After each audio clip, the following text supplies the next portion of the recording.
So now we will be going into our presentation from our guest speaker, Mrs. Irene Wihak. So before I give it over to her, I want to give her a small little introduction. So, Irene Wihak has been a proud Catholic educator since 1984. She graduated from BC and UBC and University of Oregon. Mrs. Wihak is currently the principal at St. Francis de Sales School, where she has been blessed to work for the past 9 years. She is she is married to Mr. Dave Wihak, a teacher at Archbishop Carney Regional Secondary School, and has two grown children, Maria and Luke, as well as three dogs, Ringo, Jack, and Frankie, named in honor of SFDS School St. Francis de Sales. In her free time, Mrs. Wihak is learning to run faster, loves to walk great distances, as well as catch up on her reading and crossword puzzles. She is a fan of the NCAA basketball and is loyal to the Vancouver Canucks. So without further ado, I'm going to hand it over to Mrs. Irene Wihak. So whenever you're ready, you can start speaking. Thanks. Thank you very much for that introduction. That makes me feel very welcome. And it's good to see that there's some very familiar faces on my screen in front of me, as well as some unfamiliar faces. So I'm excited to be able to share some of this information with you. And I sure hope that our next 30 minutes together are going to be useful to you and hopefully entertaining and helpful. So what I would love to do is cross my fingers and share my screen with you so that you can see the presentation that I've actually been having a lot of fun preparing. And I'm going to use it to guide my thoughts as I share some things with you that I've come to know and love about leadership, in particular, compassionate leadership. So cross your fingers. Here I go at my attempt to share screen.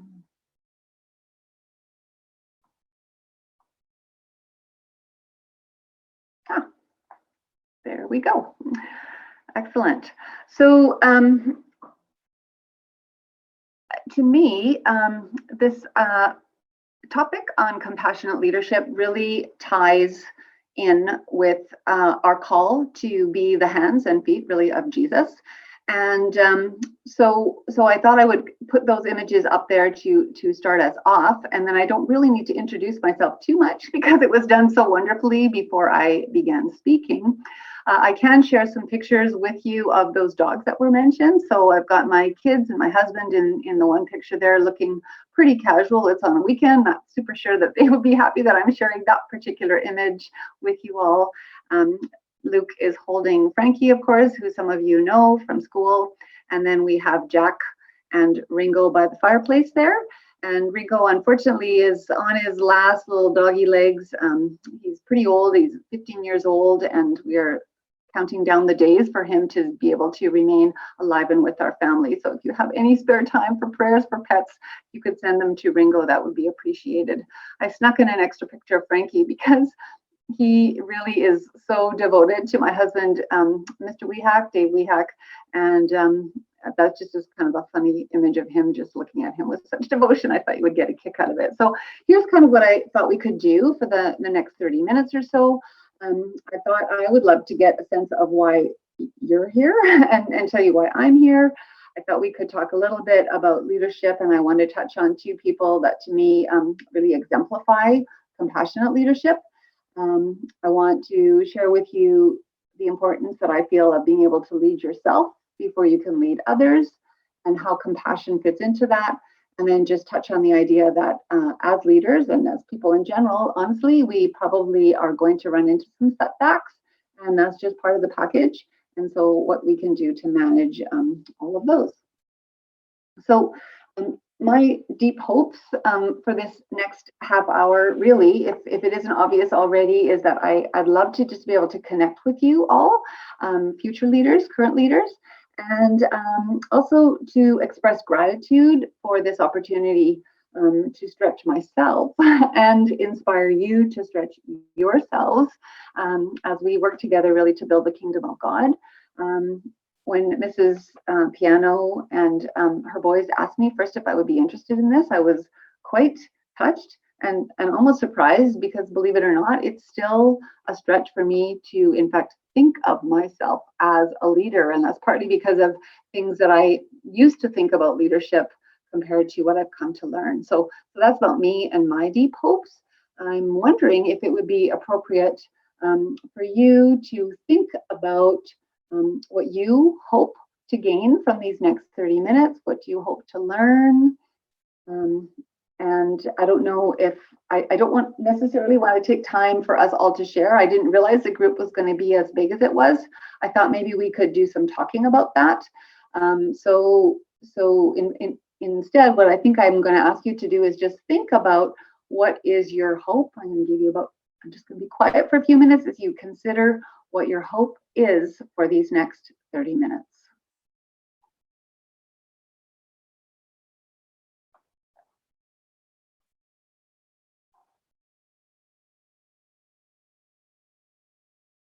And then if we have some time at the end, maybe that would be good for us to do some more talking together with me present.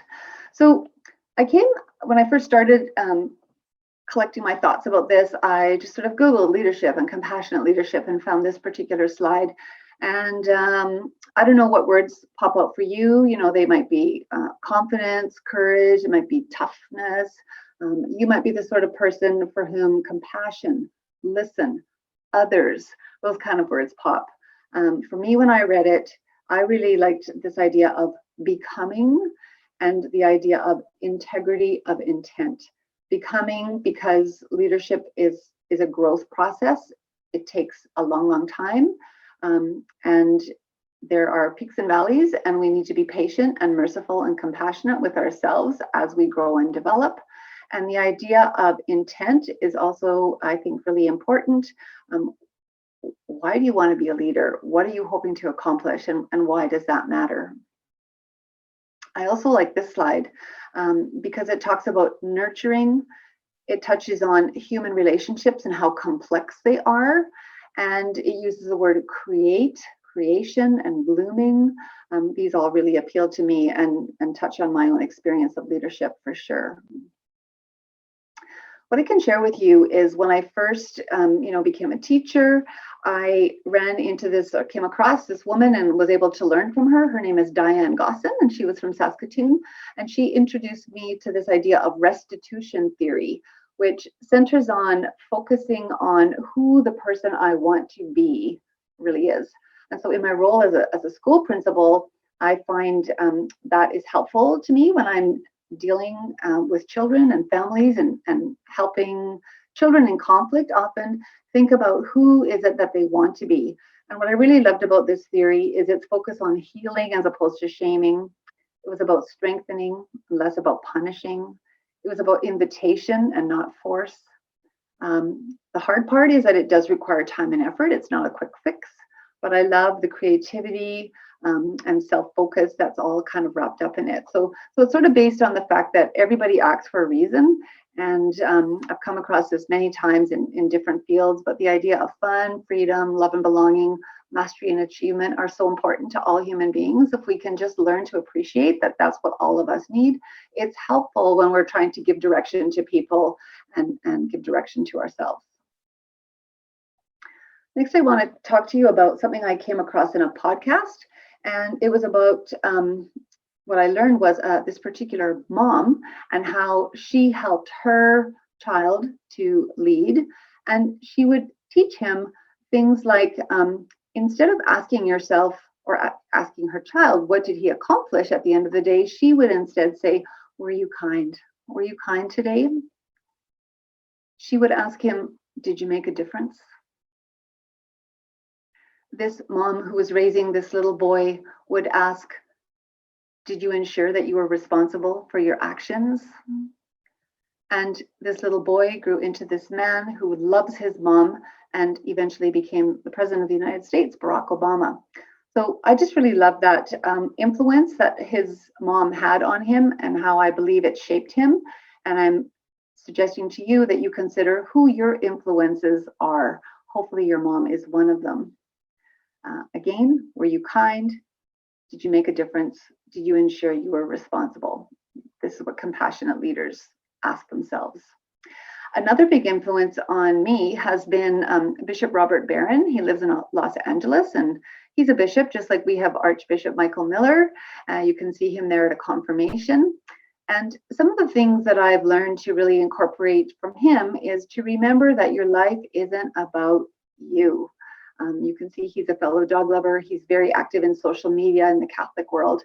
And this is important for leaders to remember that it will be helpful, I think, when you have setbacks and when you're with groups and when you're interacting with different people. Your life isn't just about you, it's about much, much more. He taught me to remember to keep my eyes open for the grace in every moment. He reminded me that boats are kept safe in the harbor, but they're not meant to stay in the harbor. So as leaders, current leaders, future leaders, leader wannabes, do the hard, scary things and believe that they will work out. Don't expect to not be afraid. You need to get comfortable being uncomfortable. It's part of the leadership package. So before we lead others, I think we need to think about and consider, can we lead ourselves? And what will happen is, if you can, it's likely that other people are going to follow you, especially if they catch your enthusiasm. If you're open to opportunities, even the hardest ones, that's very helpful. Set goals for sure, definitely, I'll talk about that, but get your happiness from experiencing the present moment. Don't wait until you reach your goal. Experience the happiness that comes from the attempt, and be compassionate even to yourself. I attended a seminar led by Alexandre Havard. He wrote this book called Created for Greatness. And one of the things that I've come to appreciate is, in our ability to lead ourselves, what's extremely helpful is a knowledge of virtue and the virtues, of which there are many. So Mr. Havard, in his presentation to us, shared some very interesting information about virtues. And you can see that great things, striving toward great things and serving are at the very top of his pyramid. Another way is to look at the development of virtues is you need a nice base at the bottom of humility. You need to practice things like courage and being just, prudent, and using self-control. And this will allow you to be magnanimous, one of my favorite words ever, which basically is about appreciating the fact that you can be great and you can do great things, but always remember to be humble about this, because your greatness comes from your relationship with God, our creator who made you, and is intended to be shared with others. So acquiring virtue really is about building character. And as leaders, this is something that is so critical. I came across this fellow named Rabbi Mordecai Finley, who's actually a Jiu-Jitsu black belt and a former Navy SEAL. And he shared that virtue is the ability to look at your ego, look at yourself, but not just do whatever it says. Instead, he says it's helpful to act in ways that are according to a vision we have of ourselves. And we need to really acquire what he calls a virtue code. And you're going to, if you don't know it already, come across people who try to tell you that, being good is for nerds, it's for losers, it's not cool. But in fact, hopefully you will come to appreciate that it's good to be good. It's not bad, it's good. And this is part of what we do when we build our character. He also shared with me an interesting perspective on the definition of heaven and hell. And he stated that hell is really the infinite love of God facing a person who doesn't want it, if you can imagine. In other words, people sometimes can't give up their bad habits. They won't do it. They won't stop being willful or selfish. They want their own way. They're envious. But when you can develop a virtue code and build your character, that you are in fact going to heaven while you're still on earth. Just kind of an interesting framework that I shared from this rabbi. Goal setting is something that's critical for leaders, developing leaders. And what's helpful, if you don't know it already, is to really start small. Set tiny goals that are achievable, but do them every single day consistently. And you're likelier to attain whatever it is that you're seeking. Remember that goal setting is about being willing to sacrifice in the short term in order to reap rewards in the long term. If we write down our picture of what we want, that is likely to bring you the success that you are seeking. I've certainly been doing this for a number of years now myself. Something new that I didn't realize before that I learned about that's helpful is to write this down every single day in the same way. And that really shapes our behavior, our choices, and our decision making. And so I've started to do this. I have 4 sentences that I write down every morning before I set off and out into the world. And it's really been helpful to me in my own personal growth, and something you might consider. Always keep in mind, you guys, that growth happens not when you reach the goal necessarily, but in the process of trying to get there. So you remember I said, take a moment in the moment to experience the happiness. Sometimes you may get to where you're going and realize, oh, that's all there is. I'm a little bit disappointed. I thought there might be more. And so to avoid those sorts of feelings, if you can make a habit of experiencing joy in the moment, in the struggle, you're going to be happier and feel more successful in the long run. How you do anything is how you do everything. So remember to be merciful, not just to others, but to yourself as well, as you shape yourself, build your character, attain virtue, all in the hopes of being able to be an effective leader. Some other things that will help you in your goal is what you focus on. So if you focus on what you lack, you will lose what you have. When you focus on what you have, you get what you lack. As a leader, this is something that you're going to probably have to help people come to appreciate. So I've certainly found it helpful myself. Something else I'd like to offer you is this concept of thresholds, and thinking about, I hear some noise. I'm wondering if someone's trying to give me a message, or are we good? Hopefully we're all good. Anyway, it's this idea of thresholds and how we are going to come across moments in our lives where we will take an action or something will happen to us, and our lives will be different after than they were before. Maybe one of your thresholds was when you left elementary school and went to high school. You crossed into something new. Maybe it was when you started a new job.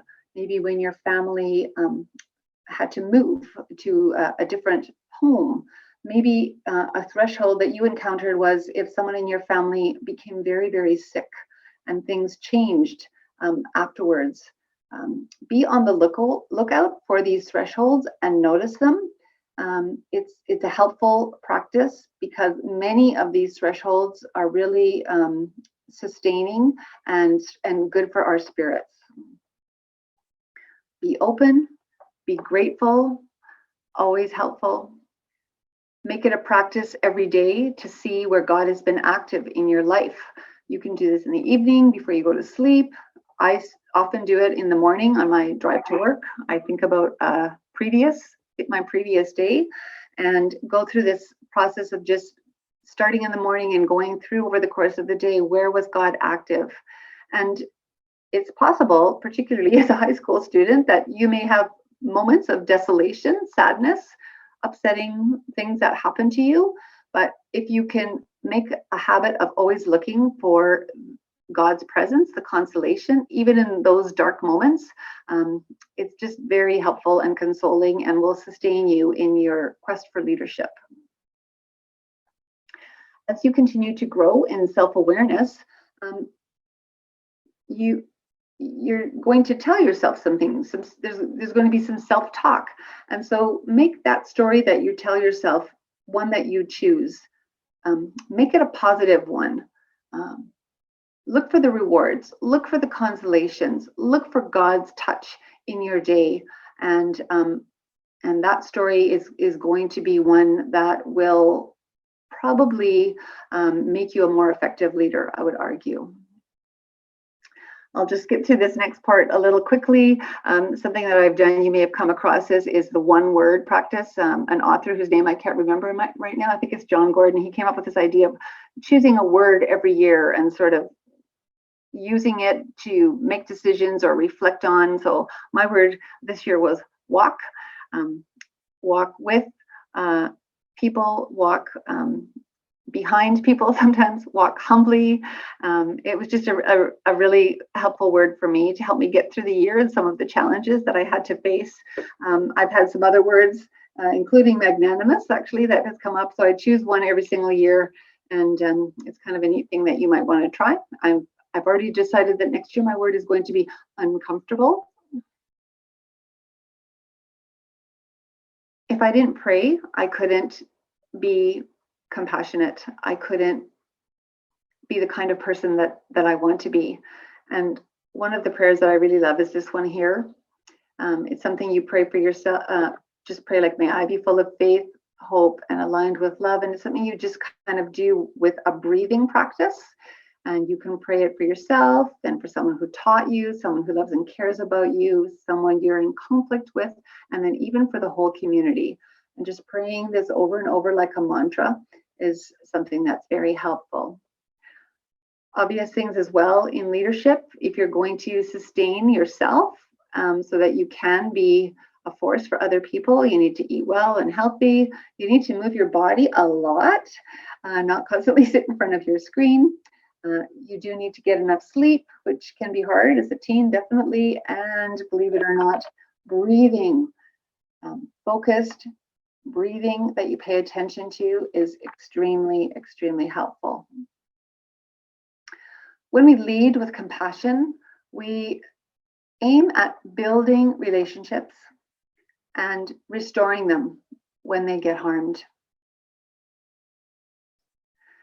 Father Richard Rohr talks about the importance of love in this process and how we need to love without expecting anything in return. Gratuitously means loving for nothing.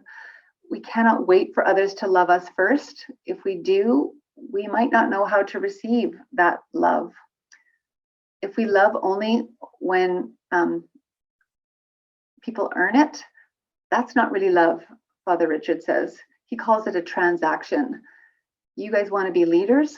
You want to be transformative. You want to change people's lives. And so think about the importance of love in your leadership. I learned from a Navy SEAL who was on a podcast that you can't really lead people that you don't like. And so we need to learn to like the people that we interact with. Father Richard says, unless we love everybody, we don't know how to love anybody. It's not up to us to pick and choose. That can be a big challenge. What is this? It's really about loving our neighbor as ourselves. It shouldn't be new to any of you. We hear it in the gospel. Talk about being friends with others is easier when we can be friends with Christ. And friendship and love is really not about calculating or using. It's about being generous. It's about being magnanimous. There's that word again. Something else I advise you to consider is in your leadership role, avoid stepping into this triangle that I learned about from writer Anne Garrido. And this is the victim, villain, rescuer triangle, where someone may come to you either as a victim, usually as a victim, who may portray someone else as a villain. And you may be tempted to attempt to be the rescuer or the savior. This is very unhelpful as a leader. It's really best to work with people, to build relationships with one another and go to each other when they have conflict, and help. Your role can be to help restore that relationship with them, but help them to go to each other first. Always assume good intentions, even if you don't understand people's behavior. Compassionate leaders do this well and easily. Assume goodwill. Remember, though, that sunshine all the time makes a desert. You do need some rain. You will encounter some setbacks. So if you adopt some of those practices that I described for you, and remember to include prayer, it's very helpful to the self-regulation process, obviously, and to the leadership process. You may have heard of an author called Pippa Grange. She has worked with the England soccer team, the football team there, and helped them really advance their performance. She reminds us that the results that we seek, particularly as leaders, they're outcomes, but they're not your worth. They're not who you are as a child of God. So remember that. Keep in mind that if you're going to be powerful and life-changing, some people are going to think you're a joke and an embarrassment, and you have to be able to accept that. The only way you're going to reach places you've never gone is to trust God's direction to do things you've never done. Being compassionate can be very challenging. Surrender to the wisdom of God and believe you can do it.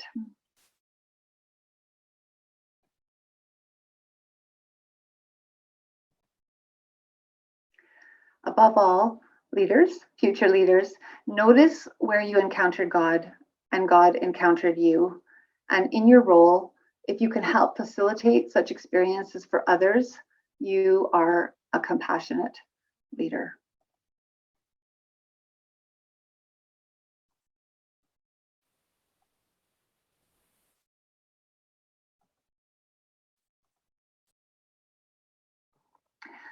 I'm not sure if anyone has questions or comments or what our next logical step would be. So if anyone has any feedback or would like to touch on anything that maybe resonated with them or connected with them, I wouldn't mind hearing from you. I think we're done with the 30 minutes, so I'm not sure if we can still spend 5 minutes or so on that, or if you have something else planned for the day. Just personally, something that I thought was really interesting was the thought of, it was the idea of like transactions when it comes to like love and stuff, and how, you know, when you love somebody, you don't like love someone and then expect something back, but it's just that you love them, and if they do give you something back, that's cool, and if they don't, then that's okay too. And I think that's like sort of, it connects to something that I do a lot. Like that's a lot of the times like how I sort of see love as well. So I sort of like that I was able to see that in your presentation. You had a lot Thank of you. really great points. Oh, thanks. Does anybody have any questions for Mrs. Wihak?